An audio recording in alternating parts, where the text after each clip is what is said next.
Okay, earlier today I had an interview with Gwendolyn Deuce, I believe her name is, from Louisiana, Knoe, Louisiana.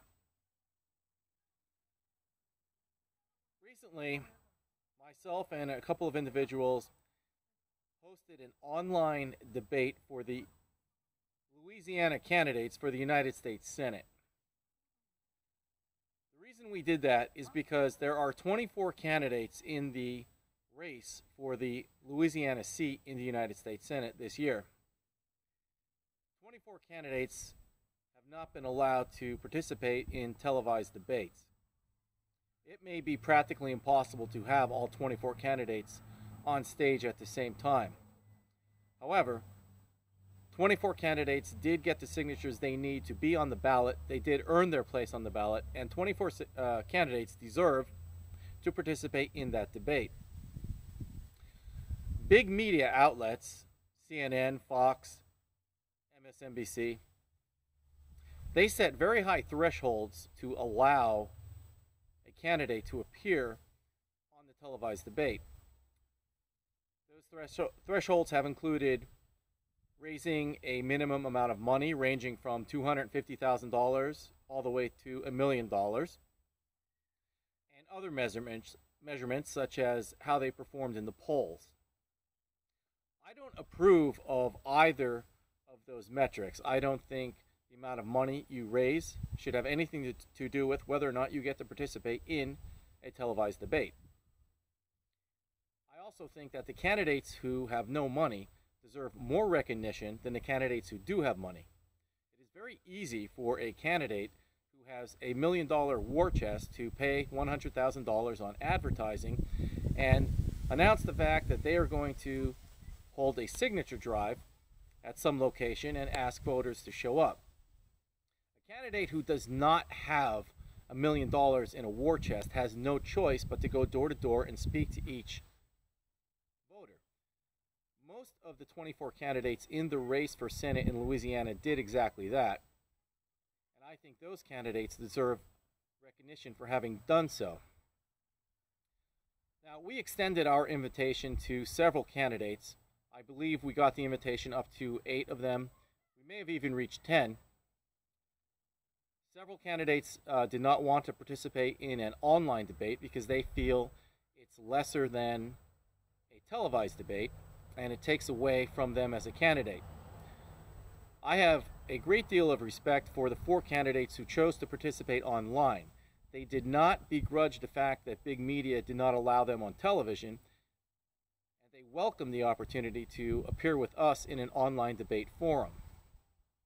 We will attempt to host at least one more, and I hope 2 more, debates for the Louisiana Senate seat before the election. One of the questions I was asked was specifically, how do I feel about the polls? I have a degree in statistics, and I do not support the idea of using polls as a metric. I don't have much faith in political polls.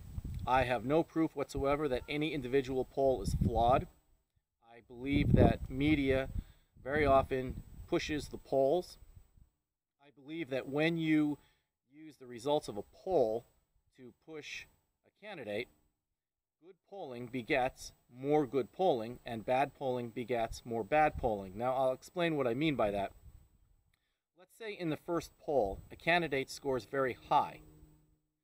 That could be a result of standardized error. Now, let's say another candidate scores very low. That could also be the result of standardized error.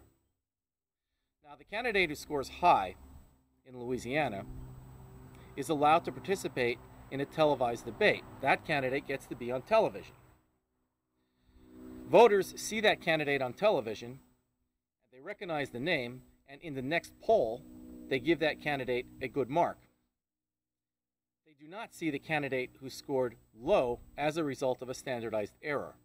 That candidate then does not participate in televised debates, is not recognized by the voters, and then gets a low score in the next poll.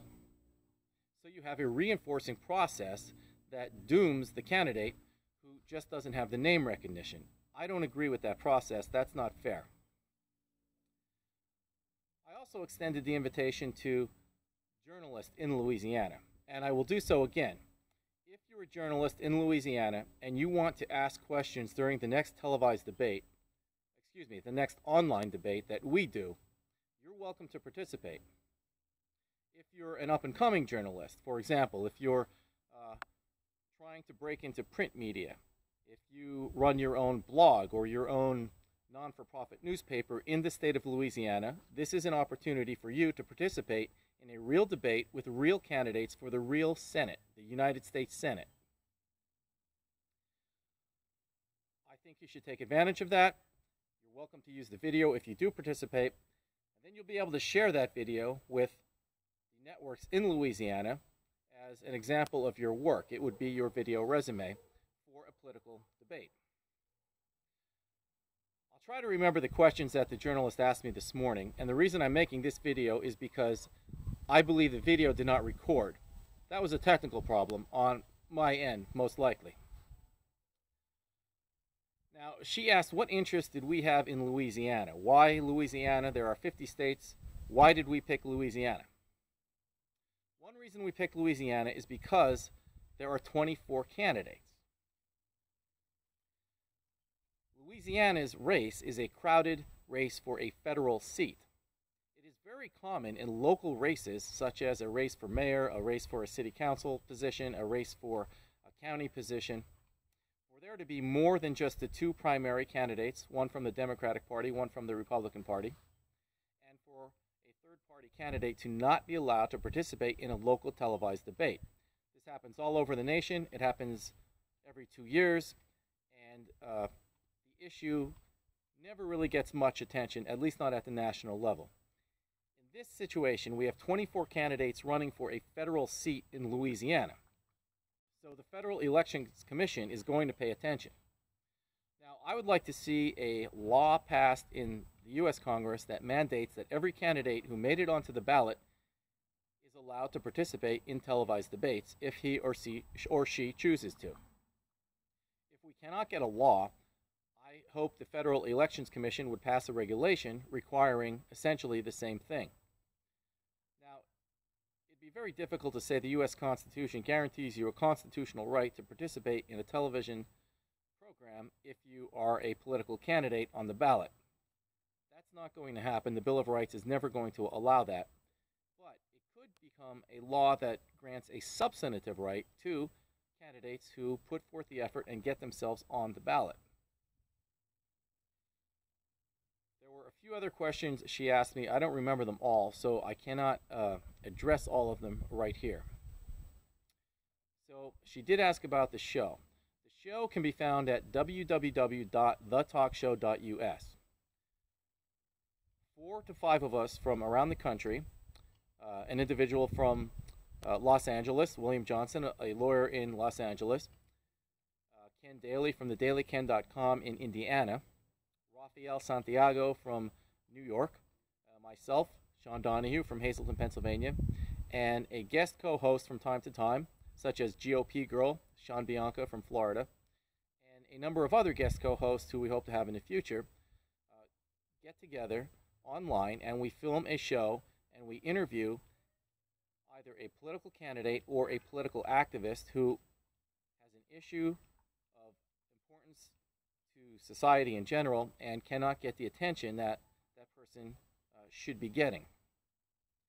So we'll probably do 1 or 2 more debates for the Louisiana seat in the U.S. Senate. Hopefully this debate we just did is going to get some media attention down in Louisiana. I believe it will, particularly from KNOE. That's a Louisiana news station. And we will put the word out when we do the next 2 debates. And hopefully during the next debate, you'll get to see some of your own Louisiana journalists asking the questions. And hopefully you'll see more than just these 4 candidates.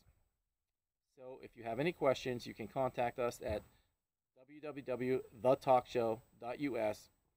Let us know what you think.